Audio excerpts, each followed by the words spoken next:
नमस्कार विद्यार्थी मित्रांनो, मी पी.व्ही. सर राजमुद्रा ॲग्री अकॅडमीमध्ये तुमचं सर्वांचं स्वागत आहे. आपली जी काही ही महासिरीज आहे, ही महासिरीज म्हणजे जे काही IBPS नी जे काही पेपर घेतलेले आहेत, EFO असेल किंवा नाबार्ड असेल किंवा ICARचे असतील, हे सगळे जे काही पेपर आहेत ते आपण मराठीमधून विश्लेषण करून घेत आहोत, जेणेकरून येणारी जी काही विद्यापीठ भरती आहे, येणारी जी काही कृषी विभागाची कृषी सहाय्यकची भरती आहे किंवा जिल्हा परिषद ग्रामसेवकची भरती असेल, या सर्व भरतीसाठी तुम्हाला हे अत्यंत महत्त्वपूर्ण ठरणार आहे. कारण की अगदी मोफत मी घेणार आहे. आज लेक्चर क्रमांक 3 आहे. आपण रोज एक लेक्चर घेण्याचा प्रयत्न करतोय, म्हणजे 5 प्रश्न डेली, म्हणजे 30 मिनिटांचं आपलं लेक्चर होईल. 30 मिनिटे काढून तुम्हाला हे लेक्चर पाहायचं आहे मित्रांनो. वेळात वेळ काढा, नोट्स करा, म्हणजे डायरेक्ट प्रश्न टाईप करा, तुमच्या बुकमध्ये प्रश्न सहित लिहून घ्या, त्याचं विश्लेषण पण करून घ्या, म्हणजे एक चांगल्या पद्धतीने एक नोट्स तुम्हाला मिळू शकते. कारण की IBPS परीक्षा कोणतीही असो, कोणताही पेपर असो, IBPSचा पॅटर्न एकच आहे. एका कडीकून चालतं, मध्ये काही दिसत नाही त्यांना, म्हणजे एका कडीकून ग्रामसेवकला तेच, कृषिसहाय्यकला तेच, सगळ्या पेपरला कृषी विस्तार अधिकाऱ्याला तेच असतं, EFOला बी तेच असतं. म्हणून आपण हे विश्लेषण करतो. नवीन असाल तर कृपया तुम्ही अगोदर हा चॅनल सबस्क्राईब करा, बेल आयकॉनवर प्रेस करा, म्हणजे तुम्हाला नोटिफिकेशन येईल ज्यावेळेस मी लेक्चर टाकलेलं आहे त्यावेळेस. बघा, यामध्ये जो काही पहिला प्रश्न आहे, म्हणजे 11 नंबरचा आपला प्रश्न मित्रांनो, आजचा प्रश्न पहिला. वनस्पती कलमाचा एक प्रकार ज्यामध्ये कळी असलेला छोटा पॅच. लक्षात ठेवा, हा मुद्दा खूप महत्वाचा आहे. छोटा पॅच आणि कळी, खुंटाच्या ज्या ठिकाणी कलम करायचे आहे तेथे बसविला जातो, त्याला काय म्हणतात? आता सर्वप्रथम कलम करत असताना आपण काय करतो, किंवा वेगवेगळ्या जातीचे खुंट वापरतो. म्हणजे आंब्याचं खुंट वेगळं आहे, आपण चिक्कूसाठी वेगळा खुंट वापरतो, द्राक्षासाठी वेगळा खुंट, प्रत्येकासाठी आपण वेगवेगळ्या खुंट वापरतो, किंवा प्रत्येकाचं कलम करण्याची पद्धत वेगळी आहे. परंतु 2 गोष्टी याच्यामध्ये कॉमन यायला लागतात मित्रांनो. पहिली गोष्ट आहे यामध्ये, इथं म्हणजे सायन म्हणजे डोळकाडी. सायन म्हणजे आपण याला काय म्हणतो, डोळकाडी आपण असं म्हणायला लागतो. डोळकाडी आपण म्हणायला लागतो. आणि दुसरं जे काही महत्वाचं कॉमन आहे त्याला म्हणतो आपण रूट स्टॉक, म्हणजेच याला आपण खुंट असा शब्द वापरतो. हा रूट स्टॉक याने की खुंट, सायन याने की डोळकांडी. आता ज्याच्यावरती आपल्याला कलम करायचे असतात तो असतो खुंट, आणि जी कलम करण्यासाठी आपण जी डोळकांडी वापरतो ती असते डोळकांडी. म्हणजे हे असतं. कळी म्हणजे या ठिकाणची जी काही आपण कवळी फांदी या ठिकाणी वापरायचे, डोळे असणारी फांदी आपल्याला या ठिकाणी वापरायची आणि कलम करायचे आहे. हे EFO एक्झाम 2023-24 हा पेपर आहे मित्रांनो. यामध्ये बघा, पहिलं ऑप्शन आहे पॅच बडिंग, दुसरा आहे चिप बडिंग, तिसरा आहे सिल्ड बडिंग, किंवा इथं चौथा ऑप्शन आहे टी बडिंग, आणि दुसरा ऑप्शन आहे रिंग बडिंग. 1 2 3 4 5 ऑप्शन असतात. यामध्ये सिल्ड पद्धत असेल किंवा टी पद्धत असेल, हे एकच आहे. हे सेम प्रकारे ही पद्धत वापरली जाते. परंतु याच्यामध्ये, ह्या दोन्हीमध्ये बघा, हे दोन्हीमध्ये एक पातळ साल काढली जाते, एकदम पातळ साल काढली जाते, आणि ती साल पॅच पद्धतीने काढली जात नाही, तर ती साल टी पद्धतीने काढली जाते. म्हणजे ह्याला टी, इंग्रजी टी आहे, इंग्रजी टी पद्धतीनं वापरलं जातं. इथं रिंग बडिंग आहे, रिंग मारली जाते आणि रिंग पद्धतीने डोळा भरला जातो. इथं चिप आहे, चिप बसून या ठिकाणी हे वापरलं जातं. इथं पॅच म्हणजे त्याच साईजचा एक पॅच काढला जातो. असा पॅच काढतात, त्याच्यावर डोळे असतात, आणि त्या खोडावरती त्या पॅचमध्ये बरोबर असे डोळे बसवले जातात आणि पॅक केले जातात. यामध्ये मित्रांनो, ही जी पॅच बडिंग आहे, ही पॅच बडिंगचं एक वैशिष्ट्य बघा. ही जी काही जाड साल असणारी जी काही पिकं आहे, जी काही फळ पिकं आहेत, जाड साल असणाऱ्या जे काही वनस्पती आहेत, त्या जाड साल असणाऱ्या वनस्पतीमध्ये हे जास्ती प्रमाणामध्ये वापरले जातात. तुम्हाला सांगायचं म्हणजे बोर असेल, रबर असेल, आवळा, म्हणजे या ठिकाणी तुम्हाला सांगतो बोर, रबर आणि आवळा याच्यासाठी ही पद्धत वापरायची आहे. आता हे जे काही आहे टी बडिंग, हे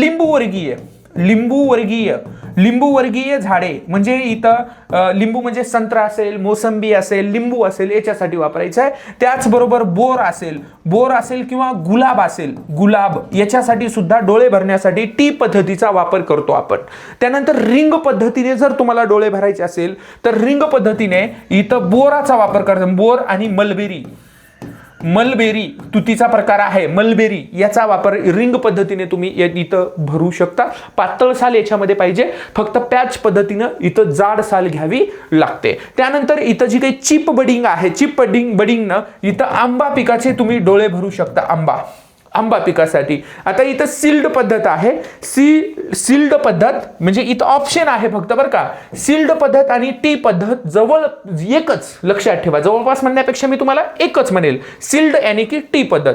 म्हणजे सील्ड पद्धतीने सुद्धा लिंबूवर्गीय झाडे आणि बोर आहे. फक्त याचं उत्तर काय येणार आहे? पॅच येणार आहे. काय येणार आहे? कळी असलेला छोटा पॅच, कळी असणारा छोटा पॅच म्हणजे कवळा भाग आहे. इंग्रजीमध्ये ट्रान्सलेट करताना इथं कळी, वंश असा शब्द वेगळा येतो, त्यामुळे इथं कळी असलेला छोटा पॅच खुंटाचा ज्या ठिकाणी कलम करायचा आहे तेथे बसविला जातो. त्यास काय म्हणतात? तर पॅच बडिंग असं म्हटलं जातं. म्हणून उत्तर क्रमांक याचं 1 आहे. सेकंड क्रमांकाचं म्हणजे आजचं 12व्या क्रमांकाचा प्रश्न, खालीलपैकी आंब्याची कोणती जात पॉलिम्ब्रिओनिक जात नाही असं म्हणताय? या शब्दाचा अर्थ ज्याला माहित आहे ना त्याला उत्तर येत आहे. पॉलिम्ब्रिओनिक म्हणजे काय? काय पर्टिक्युलर? म्हणजेच याचा अर्थ असा आहे मित्रांनो, पर्टिक्युलर सरळ अर्थ सांगतो. यामधून एका कोळीमधून एकापेक्षा जास्त रोपांची रोपे येतात असं म्हणेल, रोपांची निर्मिती होते असं म्हणेल मी. म्हणजे साधारणतः ही कोय आहे, आंब्याची कोय आहे, ही आंब्याची कोय आहे. ह्या कोयीमधून जर एकापेक्षा असे जास्त जर रोप तयार होत असतील तर त्याला म्हणायचं पॉलिम्ब्रिओनिक जात असं म्हणायचं. लक्षात आलं? आणि जर एकच ह्याच्यामधून कोयीमधून जर एकच रोप जन्माला येत असेल, आता एक कोय एक झाड, एक कोय एक झाड असं जर येत असेल तर ती जात यामध्ये काय म्हणायचं? पॉलिम्ब्रिओनिक ही जात नाही असं म्हणायचं. मग याच्यामधली कुठली जात आहे की ज्यावेळेस तुम्ही कोय लावता त्यावेळेस त्या कोयीपासून एकच रोप येत आहे? आता बघू आपण उदाहरण जर पाहिलं, आपण जांभूळ पाहिलं, जांभळाच्या एका बियापासून 3 ते 4 रोपे आपल्याला जन्माला येतात, बरोबर आहे का? मग याच्यामध्ये बी अशा काही वनस्पती आहेत मित्रांनो की बाबा अशा काही जाती आहेत की एका कोळीपासून एकापेक्षा जास्त रोपे जन्माला यायला लागतात. आता यामध्ये तुम्हाला सांगतो ह्याचं जे काही उत्तर आहे हे आहे चौसा. उत्तर सांगून देतो, चौसा जात. चौसा जात एकच रोपाला जन्म देते. ओलूर असेल, इथं गोवा असेल, मालगोवा असेल किंवा चंद्रकरण असेल किंवा ह्याच्या सोबत मी घेतो अजून इथं बेल्लारी असेल किंवा ह्याचा खुंट आहे विलाय कोलंबन नावाची जात असेल, ही सुद्धा याच्यामध्ये एकापेक्षा जास्त रोपे जन्माला येतात. सालेम असेल, 3, 4, सोलम असेल, सोलम जात आहे, सालेम जात आहे, विलाय कोलंबन, बेल्लारी असेल किंवा बप्पा कोई असेल. बप्पा कोई हा सुद्धा एक आंब्याचा वाण आहे. त्यानंतर निलेश्वर डॉर्फ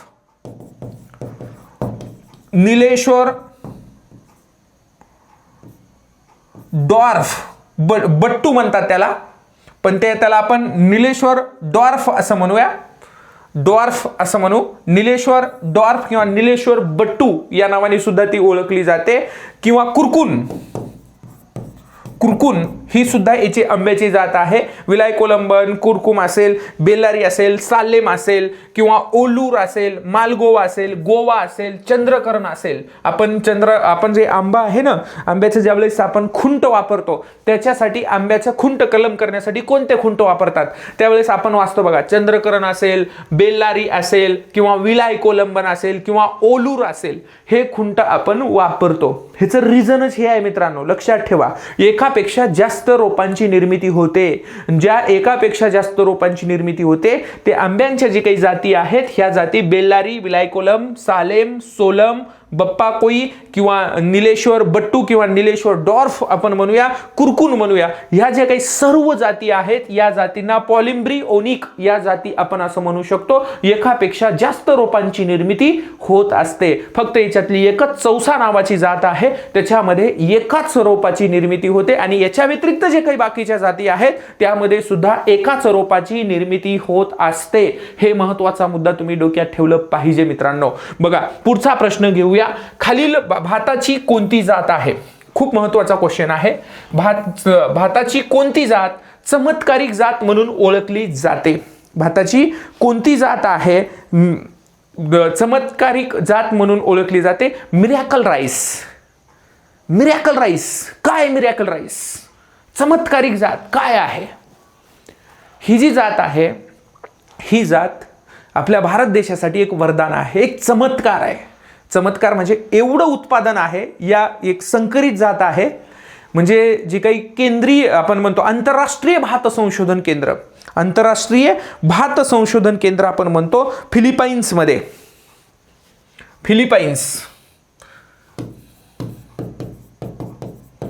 फिलिपाईन्सला आहे आंतरराष्ट्रीय भात संशोधन केंद्र. केंद्रीय भात संशोधन केंद्र हे कटकमध्ये आहे ओडिशामध्ये. आणि महाराष्ट्रातलं प्रादेशिक भात संशोधन केंद्र, प्रादेशिक म्हणूया, ते आहे कर्जतमध्ये, कर्जत रायगडमध्ये आहे मित्रांनो, कर्जत रायगडमध्ये आहे. कटक ओडिशामध्ये आहे, कटक ओडिशामध्ये आहे. महाराष्ट्रामध्ये एकूण 1, 2 नाही तर 14 भात संशोधन केंद्र, त्यापैकी कर्जत हा पहिलं भात संशोधन आहे. पेरसाळ संशोधन केंद्र जर विचारलं तर तुळजापूरमध्ये आहे. या फिलिपाईन्सद्वारे ही जी काही जात आहे, इथं 82 झालंय मित्रांनो, इथं लक्षात ठेवा ही 82 नाहीये, इथं चुकून बहुतेक एक झालेलं आहे, मी तुम्हाला क्लिअर करतो, क्लिअर करून देतो. ही 82 नाही बरं का, 82 नाहीये, 8 आहे, 8. आणि हेच उत्तर आहे बरं का. हां, तरी वाटलं असेल, आता म्हणले असतील मी तरी म्हणालो मास्तर मला येत होतं, हे मला येत होतं पण ऑप्शनमध्येच नाहीये. इथलं 2 इथं आलतं, इथलं 2 इथं आलं, चुकून झालं पीपीटीमध्ये. एक नंबरचा IR8, 2 नंबर जलमग्न, 3 नंबर पोनी, 4 नंबर यापैकी 4 नंबर टी आणि 1 आणि यापैकी नाही. यापैकी कोणत्या जातीला चमत्कारिक जात म्हणून ओळखली जाते? ही फिलिपाईन्स संशोधन केंद्र आहे, आंतरराष्ट्रीय भात संशोधन केंद्र. इथं केंद्रीय भात संशोधन केंद्र कटक ओडिशा आणि प्रादेशिक मध्ये महाराष्ट्रातील भात संशोधन केंद्र आहे कर्जतमध्ये. ह्या 3 गोष्टी मी क्लिअर केल्या. आता मी बाकीच्या गोष्टीवरती तुम्हाला फोकस करतो, बाकीचे जे काही गोष्टी आहेत त्याच्यावरती फोकस करतो. फिलिपाईन्समध्ये तैवान, लक्षात ठेवा, तैवानमध्ये ह्या 2 संकरित जातीपासून ही जात क्रॉस आहे बरं का, लक्षात ठेवा. तैवान आणि इंडोनेशिया मधल्या जातीपासून ही जात संकरित करण्यात आली. 1960च्या दशकामध्ये ही जात तयार करण्यात आली. पण भारतामध्ये ही जात कधी आली तर 1966 मध्ये आली. 1966 मध्ये ग्रीन रिव्हॉल्युशन मध्ये या जातीचा महत्त्वाचा वाटा म्हणायला हरकत नाहीये. सर्वप्रथम या जातीची लागवड सुब्बाराव यांनी आंध्र प्रदेशमध्ये, सर्वप्रथम भारतामध्ये या जातीची लागवड केली. IR8 या जातीची लागवड केली आणि या जातीची लागवड करून संपूर्ण भारतामध्ये या जातीचं बियाणे वापरलं गेलं. आणि ही जात, या जातीचं एवढं उत्पादन वाढलं, हेक्टरी उत्पादन एवढी संख्या वाढली, एवढं उत्पादन वाढलं, त्यामुळं या जातीला चमत्कारिक जात, चमत्कारिक तांदूळ म्हणून आपण ओळखतो. यामुळं अनेक लोकांची उपासमारी सुद्धा भागलेली आहे असं म्हणायला हरकत नाही. अनेक लोक भुकेनं मेले असते ते सुद्धा या जातीमुळं जगलेले आहेत असं म्हणायला हरकत नाहीये मित्रांनो. म्हणून या जातीला IR8 जी काही आंतरराष्ट्रीय भात संशोधन केंद्र फिलिपाईन्स आहे त्याद्वारे ही संशोधित असलेली जात इंडोनेशिया आणि तैवान या 2 देशातील जे काही बट्टू जाती आहेत, जे काही डॉर्फ जाती आहेत, या जातीचा जे काही पोनी जाती आहेत, या जातीचा संकर करून, या जातीचा क्रॉस करून या जात ही IR8 ही जात तयार करण्यात आली. या जातीला आपण चमत्कारिक तांदूळ असं म्हणायला लागतो किंवा मिरॅकल राईस असं म्हणायला लागतो, हे लक्षात ठेवायचं. ओके, इथपर्यंत काही डाऊट्स आहे तुम्हाला? अशी याच्या व्यतिरिक्त जो डीप मध्ये तर विचारणार नाहीये मी सांगतोय आपल्या परीक्षा. डीप मध्ये काय विचारेल इथून पुढे? तैवान मधली जी काही इंडोनेशिया मधली बुटकी जात आहे, इंडोनेशिया मधली कोणती जात आहे? बुटकी जात आहे. पण तैवान मधली कोणती आहे? DGWG ही जात आहे. DGWG या जातीसोबत क्रॉस करून नवीन जात तयार करण्यात आली. डिजिओ जेन असं म्हणू शकतो आपण.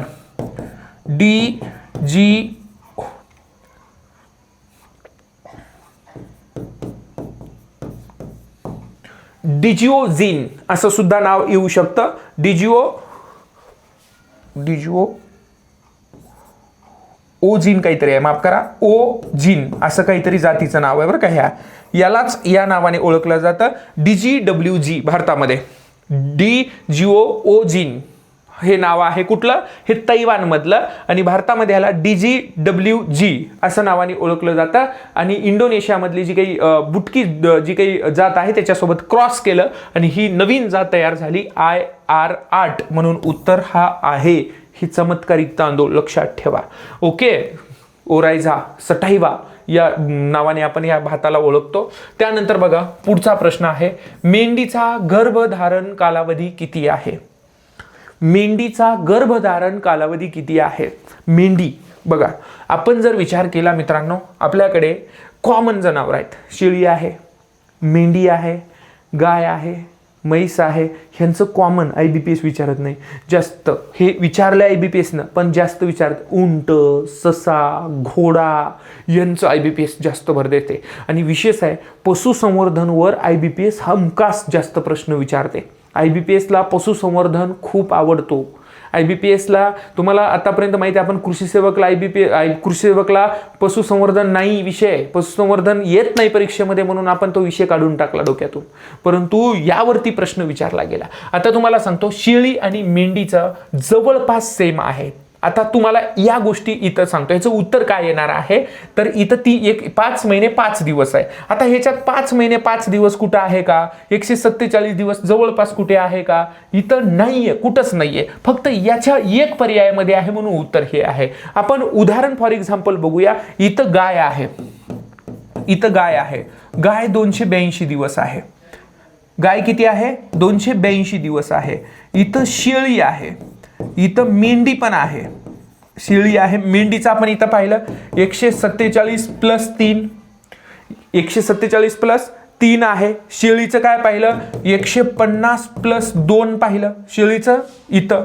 त्यानंतर 4 नंबर आपण बघूया, वराह आहे. वराह किती पाहिलं 114 दिवस. ससा किती पाहिला? सशाचं सरासरी किती आहे 31 दिवस आहे. सशाचं किती आहे 31 दिवस. घोडा किती आहे? घोडाचं 336 प्लस 5 दिवस आहे. उंट किती पाहिलं?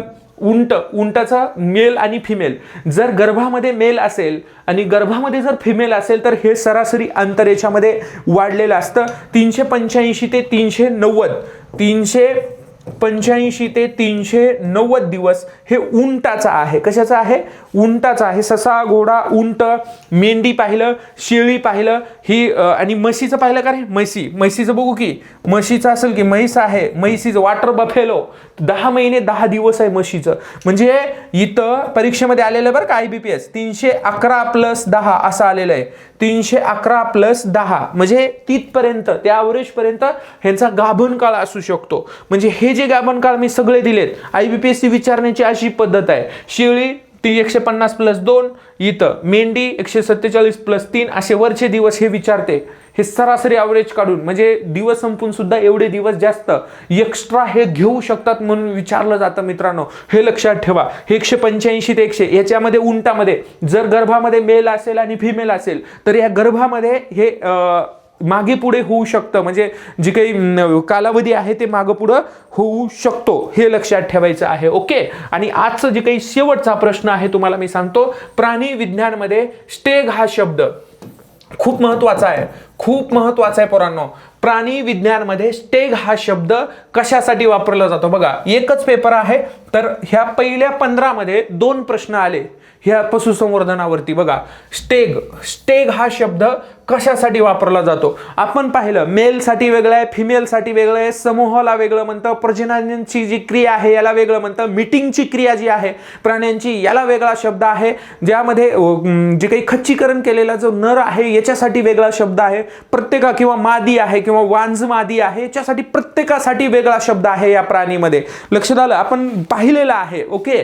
हे बॅच मध्ये आपण कंटिन्यू, म्हणजे आता जी काही बॅच चालू आहे त्याच्यामध्ये आपण हे सगळ्या गोष्टी जे मेल फिमेल हे सगळे जे आहेत ना हे आपण पाहिलेलं. कशाला काय म्हणतात हे सगळ्याला पाहिलं. इथं स्टेग असेल किंवा इथं दुसरा शब्द येऊ शकतो. स्टेगच्या ठिकाणी तुम्हाला दुसराही विचारू शकतात. काय विचारू शकतात? हॉंग हा शब्द विचारू शकतात. हॉंग हे दोन्ही शब्द मी दिलेले होते. स्टेग पण दिलेला आहे आणि हॉंग पण दिलेला आहे. आता यामध्ये हा जो काही आहे सर्वप्रथम सांगतो, डुकराचा जो काही खच्चीकरण केलेला नर आहे, बर्डी जो कास्ट्रेटर वापरतो बघा प्राण्यांचं जे काही खच्चीकरण करण्यासाठी, म्हणजे जे बैल आहेत खच्चीकरण आपण कशासाठी करतो की आपण त्याच्यापासून उत्कृष्ट पद्धतीने जे काही वंशवळ निर्माण करायचे असेल, उत्कृष्ट पैदास निर्माण करायचे असतील, किंवा कळपामध्ये जे काही गायी असतील किंवा कळपामध्ये जे काही मादी आहेत किंवा जे काही फिमेल आहे त्यांच्यापासून त्यांचं संरक्षण व्हावं याच्यासाठी ह्यांचं खच्चीकरण केलं जातं. ओके, अनेक कारणं आहेत याच्यासारखी, भरपूर कारणं आहेत बरं का,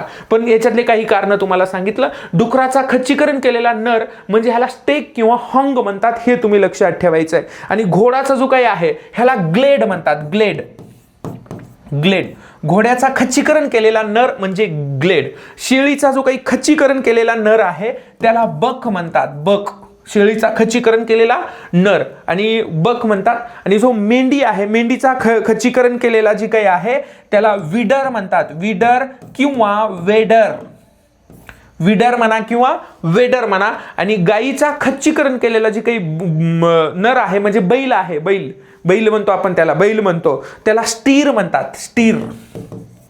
काय म्हणायचं भावांनो त्याला? स्टीर. स्टीर म्हणायचं. गायीचा खच्चीकरण केलेला नर स्टीर, मेंढीचा खच्चीकरण केलेला नर विडर किंवा वेडर, शेळीचा खच्चीकरण केलेला नर बक, आणि घोड्याचा खच्चीकरण केलेला नर ग्लेड, आणि डुकराचा खच्चीकरण केलेला जे काही नर आहे त्याला स्टेग आहे. स्टेग हा शब्द कशासाठी वापरलेला आहे असं 2023 मध्ये 2 प्रश्न आहेत टॉप 15 मध्ये. आतापर्यंत आपण 15च प्रश्न पाहिले तर 2 प्रश्न पशुसंवर्धनवर आलेत. म्हणजे बघा किती महत्वाचा. आणि प्रश्नाचं स्वरूप बघा कशा पद्धतीने विचारलंय. तो मगाचा प्रश्न सोपा होता, पण हा प्रश्न काय आहे? हा प्रश्न जर एखाद्या डिप्लोमाच्या पोराला विचारलं ते कोमात जाते. साहजिकच आहे ना भाऊ. ह्याला मराठी शब्द आहेत पण वेगवेगळे, खूप डेंजर आहे. म्हणजे पार आपल्याला वाटतं की पेपर किती सोपा आहे, परंतु ज्यावेळेस मार्क येतात ना त्यावेळेस असं बत्ती गुल गेलेली असते, कार्यक्रमच झालेला असते भावांनो. त्याच्यामुळं ही प्रॅक्टिस या पद्धतीनं आपल्याला अभ्यास करणं खूप गरजेचं आहे. काळ बदललेला आहे पूर्ण. जी काही कॉम्पिटेटिव्ह एक्झाम आहेत त्याचं पूर्ण पॅटर्न चेंज झालेला आहे. त्या पॅटर्ननुसार आपल्याला समजून घेतलं पाहिजे आणि त्याच्यानुसार आपण चाललं पाहिजे. आजचे आपले प्रश्न संपलेले आहेत. जर नवीन जे काही कुणी लेक्चर बघत असतील, तुमचे ॲग्रिकॉस कोण असतील, भावांनो, ताईंनो, दादांनो, मायबापांनो, तुम्हाला सांगतो यामध्ये हा जो काही लेक्चर आहे खूप महत्त्वाचा आहे. हे परीक्षेला आपल्याला अभ्यासाची दिशा देणार आहे, अभ्यासाचा पॅटर्न समजणार आहे, आपल्याला प्रश्न कसे येणार आहेत, परीक्षेमध्ये कोणत्या पद्धतीने आपल्याला अभ्यास करावा लागेल, ह्या सगळ्या गोष्टी याच्यामधून समजणार आहेत. त्याच्यासाठी तुम्हाला सांगतो हे जे आहे तुम्ही अगोदर प्ले स्टोअरमधून agri and geography by PV sir हा ॲप डाउनलोड करा. पहिल्यांदा काहीच करू नका, हे ॲप डाउनलोड करा. त्यानंतर आपलं यूट्यूब चॅनल सबस्क्राईब करा. आणि जर काही प्रॉब्लेम असेल हे 94 20 34 98 92 हे जे काही आहे हे नंबर आहे आणि हे नंबर तुम्ही सेव्ह करून टाका तुमच्या मोबाईलमध्ये. आणि विशेष म्हणजे हा सर इथं बघा, इथं लॉयन्सच आहे ह्या PPT वरती. पण मला सांगायचं तुम्हाला ॲग्रीसाठी खास आपलं टेलिग्राम आहे, फक्त ॲग्रीसाठी. ॲग्री स्टडी एक्झाम माझा फोटो आहे वरती. मी जसं इथं बोलतोय ना त्या पद्धतीने मला ओळखताय तुम्ही. तिथं माझा फोटो आहे. ते डायरेक्ट ॲग्री स्टडी एक्झाम हे टाकलात @ॲग्री स्टडी एक्झाम टाकलात तर ते तुम्हाला टेलिग्रामवर फक्त आणि फक्त ॲग्रीच्याच सगळ्या इन्फॉर्मेशन तुम्हाला मिळतील. त्यासाठी तुम्ही ते जॉईन करा. ओके, थँक्यू मित्रांनो. ओके, बेस्ट लक सगळ्यांना. उद्या भेटूया पुढच्या 5 प्रश्नांमध्ये. तोपर्यंत सगळ्यांना नमस्कार.